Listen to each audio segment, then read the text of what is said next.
안녕하십니까. 당국대학교 김원준 교수입니다. 이번 시간에는 전쟁하기 전에 생각하라 라는 주제를 말씀드리도록 하겠습니다. 여러분들 전쟁하면 무슨 생각이 들어가죠? 손자는 개편 첫머리에서 이런 이야기를 하고 있어요. 용병, 즉 전쟁이란 국지대사, 사생지지, 존망지도, 즉 나라의 중대한 일이고 죽음과 삶의 문제이고 존립과 패망의 길이다 라는 세 가지를 얘기합니다. 즉 대사와 사생과 존망이라고 하는 이런 얘기를 해요. 그러면서 불갑을 즉 가히 살피지 않을 수 없다라는 얘기예요. 말하자면 전쟁이라는 것은 결국은 딱 잘라 말해서 사생과 존망의 문제이기 때문에 전쟁하기 전에 거시적인 측면과 미시적인 사안을 모두 고려해야 하는 안목을 갖고 전쟁을 해야 된다라는 생각을 해요. 물론 이것은 전쟁을 하라는 의미가 아니라 하기 전에 살펴야 할, 즉 살필 찰자가 의미하는 건 바로 그 얘기죠. 살펴야 할 이야기를 하고 있는 겁니다. 우리가 잘 아시는 것처럼 리더는 무슨 생각을 할까요? 전쟁을 할 때 감정적으로 할까요? 이성적으로 할까요? 모두 다 이성적으로 한다고 얘기를 하지만 사실은요, 감정적으로 할 경우가 굉장히 많습니다. 예를 들어서 삼국지에 나오는, 소설 삼국지에 나오는 적벽대전이라든지, 적벽대전은 조조가 일으켰지만 결국은 조조가 굉장히 패망을 하고 나라로 들어간 상황이고요. 또 이릉대전 같은 경우도 청나라 유비가 결국 과욕 때문에 전쟁을 일으켰다가 결국은 또 패배해서 백제성에서 외롭게 죽었죠. 뭐 그뿐만 아니죠. 수나라 양제가 만약에 그 당시 고구려를 정벌하느라고 왔었다가 어떻게 됐습니까? 결국은 을지문덕한테 패배해서 그것이 수나라의 멸망으로 이어졌죠. 그 말하자면 군주가 전쟁을 할 때 여러 가지를 생각하고 전쟁해야 되는데 전쟁할 때 감성적으로 결국은 때로는 판단착오를 일으키면서 전쟁을 하는 거예요. 삼화법에도 나오죠. 국수대, 나라가 크더라도 호전필망이라. 전쟁을 좋아하면 반드시 망한다 라고 얘기를 하고 있죠. 예를 들어서 하나를 들어볼게요. 한비자 초견진편에 나오는 건데요. 한비자가요, 진시황, 즉 진시황을 만났어요. 만났는데 그 당시 상황이 어땠냐면 진시황이 한나라, 즉 진나라 옆에 있는 작은 나라잖아요. 한나라가. 즉 진나라는 큰 나라고 옆에 작은 나라. 불과 뭐 크기로 따지면 사방천리라고 했으니까 사실은 뭐 우리 아니 굉장히 좀 작은 나라입니다. 그런 나라를 이제 공격하려고 했는데 한비자가 진시황을 만나가지고 한 말이 있어요. 뭐라고 얘기했을까요? 이런 비유를 들었어요. 신이 한 말씀 올리겠습니다 라고 시작을 하면서 뭐라고 얘기를 하냐면 제나라 이야기를 했어요. 제나라. 그 당시 제나라가 전국시대 때도 강국이었잖아요. 즉 제나라는 남쪽으로는 초나라가 있고 동쪽으로 송나라가 있고 서쪽에 진나라가 있고 북쪽에 연나라가 있는데 대왕께서 아시겠지만 제나라가 막강했을 때 남쪽 초나라를 무너뜨렸고 동쪽 송나라를 무너뜨렸고 서쪽 진나라도 복속시킨 적이 있었고 북쪽 연나라도 무너뜨린 적이 있습니다.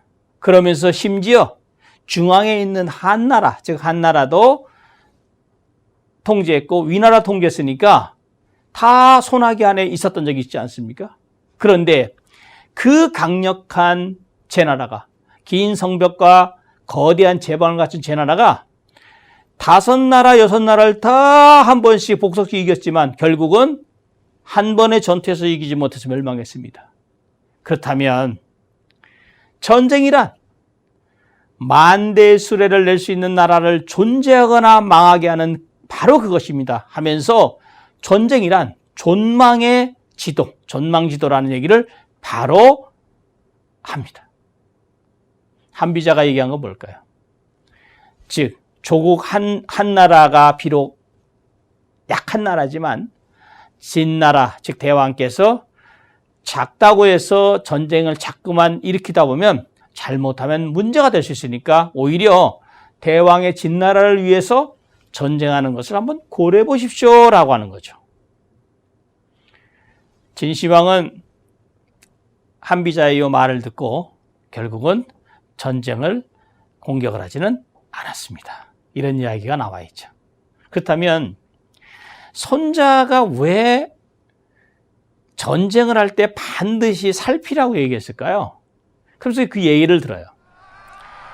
전쟁을 한번 하려면 수레가 1000대나 들어가고 전차가 1000대가 들어가고 무장한 병사가 10만 명이 필요하고 매일매일 수레와 갑옷 등 정비에 필요한 비용이 1000금씩 소모된다 라는 말을 개편해서 하고 있어요.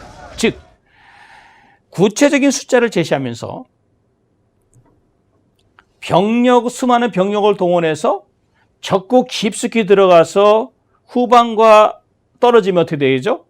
군량미 보급을 하고 그 다음에 수많은 비용이 들어가죠. 그러다 보니까 전쟁을 할 때 어마어마한 경제력이 문제되니까 전쟁하려면 반드시 그냥 나가 싸우라 이게 아니라 어떠한 것이 구체적으로 소모되는 것을 충분하게 계산해야 된다라는 얘기죠. 그래서 모공편에서도 이런 말을 해요. 손자는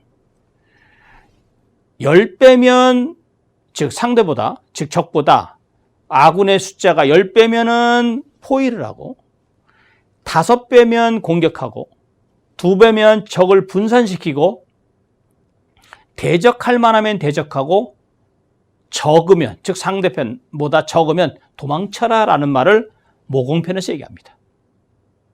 즉 손자의 얘기는요, 최소한 전쟁을 하려면 절대적 우위에서 전쟁을 해야지 그 절대적 우위는 상대편보다 최소한 5배 정도의 전력이 있을 경우에 공격하는 얘기입니다. 어떻습니까? 대단히 현실적이지 않습니까? 허장성세로 전쟁을 치르자 이거는 안 된다는 거죠. 바로 손자가 얘기하는 것은 전쟁은 이성적으로 경제적인 바탕하에서 하는 것이다. 왜? 잘못 시작하면 그것은 글자 그대로 빼도 박도 못하는 상황이 존재하기 때문에 그렇다는 얘기죠. 그래서 손자는 이런 얘기를 해요. 군주가 전쟁을 하려면 그럼 찰의 대상이 뭐냐? 찰. 무엇을 살펴야 되냐? 방금 전에 말씀드렸다시피 경제적인 문제도 살펴봐야 되겠지만 진짜 중요한 것이 뭐냐면 5가지의 고려할 사안입니다. 뭘까요? 첫 번째는 손자는 이렇게 얘기합니다. 즉 도덕이고요. 두 번째는 천, 하늘의 때고요. 세 번째는 지, 땅의 이로움이고, 네 번째는 장수의 자질이고요. 다섯 번째는 법도입니다. 이걸 좀 더 설명을 하면요. 도덕이라는 게 뭐냐면 전쟁하기 전에 군주는 백성과 자신이 한 몸이 되어 있는지를 살펴봐라.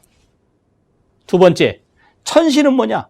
내 계절의 변화, 특히 지금이 농사철인지 가을에 있는 그 곡식을 거둘 때인지 계산을 해서 그 시간이 아닌 때에 공격을 해라. 그 다음에 땅의 이로움, 지는 뭐냐? 우리의 현재 공격하려고 하는 적군의 땅이 풍토평이 있는지, 아니면 그 적의 지형을 잘 숙지하고 있는 이 병사들이 있는지, 그거를 미리 살펴보고 가야 된다. 그 다음에 진짜 중요한 것이 네 번째예요. 네 번째와 다섯 번째가 오히려 역으로 중요합니다.